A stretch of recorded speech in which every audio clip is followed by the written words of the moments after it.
Hello hi friends, welcome back to my channel. Friends, బయటేమో వర్షం పడుతుంది. వేడిగా బజ్జీలు చేసుకుందామని ట్రై చేస్తున్నాం ఫ్రెండ్స్. యాక్చువల్గా మాకు కూడా తెలియదు, మేము కూడా యూట్యూబ్లో చూసి ట్రై చేస్తున్నాం ఫస్ట్ టైం.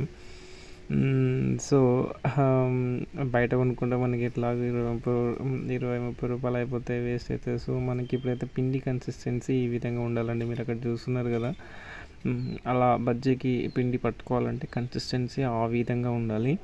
యాక్చువల్గా పిండి కలిపేటప్పుడే వీడియో చూపిద్దాం అనుకున్నాం, కానీ మేము మర్చిపోయాము. సో పిండి కలపాలంటే ఏం చేయాలి అంటే, శనగపిండి, దాంట్లో కొంచెం బియ్యపిండి, సోడా.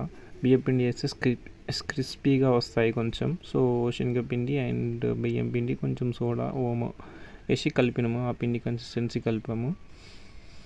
అలా అయితే మనకి బజ్జీలు హోటల్ స్టైల్లో వస్తాయన్నమాట. ఏదో ట్రై చేస్తాం, మరి హోటల్ స్టైల్లో కాకపోయినా కొంచెం బెటర్గానే వచ్చినట్టు అనిపిస్తుంది నాకైతే. తినేలాగానే అయితే ఉన్నాయి, మరి హోటల్ స్టైల్ కాకపోయినా. ఫస్ట్ టైం చేస్తున్నాం కదా, సో ఒక సాటిస్ఫాక్షన్ అనమాట. అలా మనకి అలా వేయాలి, ఓకేనా? అలా పట్టి అలా వేయాల్సి ఉంటుంది. చాలామందికి తెలుసు.